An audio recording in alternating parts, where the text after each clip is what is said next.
viewers, first of all, I would like to really thank all of you for your warm support in watching my videos and sharing it with your friends.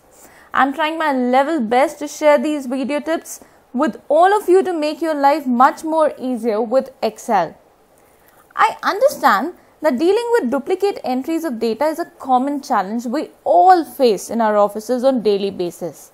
So here I am today sharing a few tips that how can we really highlight the duplicate entries in our data and then go ahead and delete them. The first method and the easiest method that I'll be talking about here is to use the remove duplicate tab or the feature in my data tab. Now this is my list of entries that I have wherein there are certain employee IDs and corresponding employee names and details which are repeating itself or are duplicate in nature. So if I look at this, I have 24 entries in all, and now let me go to my data tab and I can see I have this remove duplicates option here under my data tools. Let me click on this. Okay, so it's asking me whether I want to continue with my current selection or do I want to expand my selection. Now if my employee ID is duplicate, obviously the further details will also be duplicate. So there's no harm really in going ahead and clicking on expand the selection, or I can even continue with my selection, but then what will happen is it will only delete the duplicate entries within my employee ID column, which doesn't really make sense. So let me go ahead and expand my selection. Okay, all my columns are selected over here for which I want to remove the duplicate entries. My data has header. This is also checked so that it doesn't really remove my data. And okay, let me go ahead and click OK. Oh, wonderful. So what I get as a result is my duplicate entries have been removed. And okay, so I have these entries over here with me which are 21. Now let me highlight one important point to you here. Can you see this entry in row number 9, and let me just give it a different base color, and can you see this entry in row number 22? If you realize the employee ID, employee name and the location for both these entries is exactly same. However, since the department is different, in one case it's accounts and the other one it's operation, that's the reason the tool hasn't removed this entry. And though you're getting this duplicate entry for the employee, but there are two distinct entries because of department being different. Maybe employee has moved from one department to another, and that's the reason this entry stays. This is one of the pros as well as cons for the removing duplicates. Now let's look at the another method that we have, that is driven by our formula. What challenge I see in the basic removing duplicates menu item that you use under the data, that if tomorrow I add in more entries of data, or if I expand my employee list, what happens is I need to again go back, click on data tab, click on remove duplicates, and then follow the same process. Means if I have to add this data on daily basis, I will have to follow the same steps on daily basis. Why should I be doing that? That's not really the efficient way, isn't it? What I'm writing now, the formula, is going to be far more efficient and a better way to go about and do things. Let's look at it. So since this is a condition that we are evaluating, that whether this is a duplicate entry means whether the count of that entry is more than once or not, that's what I'll be looking at. So I start, okay, let me give my column a header which says duplicate entry, and then let's go ahead and write a formula is equal to if. Now I want to count if my first entry is gonna be repeating itself in the entire range again or not. If it will repeat itself, means the count is gonna be more than 1 for that entry. And I will say if that count is more than once, then this cell should depict duplicate. So let's see here. I'm saying if this entry is to the last entry in this range, wherever this range goes, comma, my criteria is that I need to evaluate this cell. And as we move on to the next cell, it will change from B4 to B5, which means it will move on to the next row and evaluate the next row item.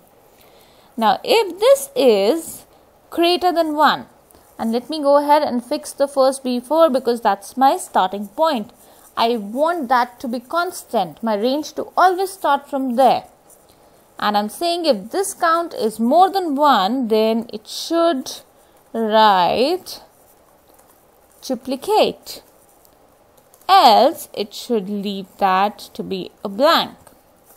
Now, please remember, I'm applying this formula only on my employee ID.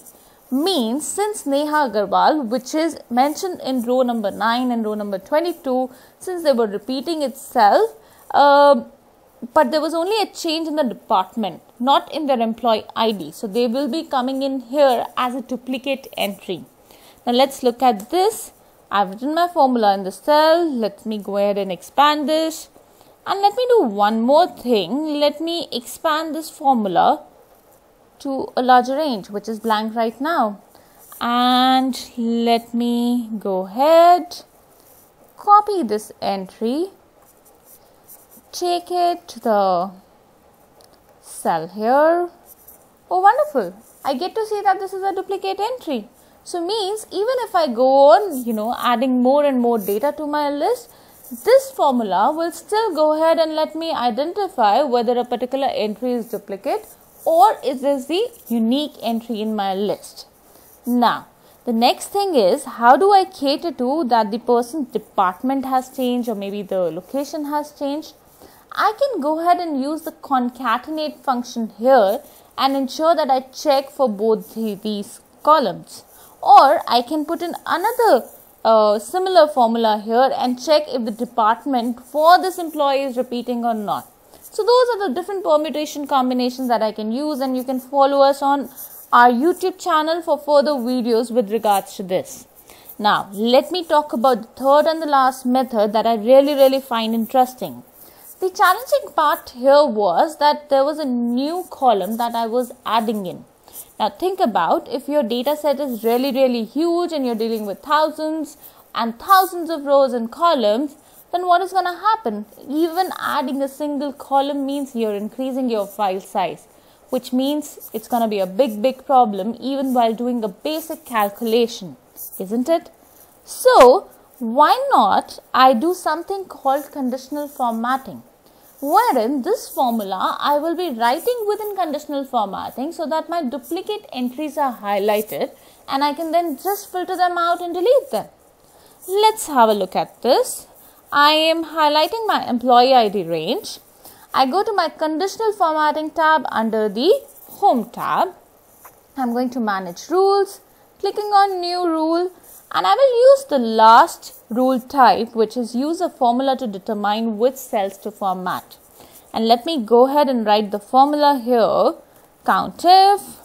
I don't need to write the outer if because this formula works on a condition. So I can just go ahead and write my internal condition, which was this and then greater than 1. Also, I will need to remove the $ before my row and column as I'm doing now because I want the range to be till the last cell or till the last entry and it to be able to evaluate each and every row entry there. Now, let me click on the format button. And I can select any of the fill color from this. Okay, let me pick up this color. Let me click OK. I want to apply this to this range and OK. So all my duplicate entries have been highlighted and now it's very easy for me just to filter it by color. And my duplicate entries are highlighted. I can go ahead and delete them. I hope you really find this video to be useful. Do share your thoughts with me. You can reach me at msexcel.freak@gmail.com. Do like our videos and also do subscribe to our channel. I hope you really learned something new today.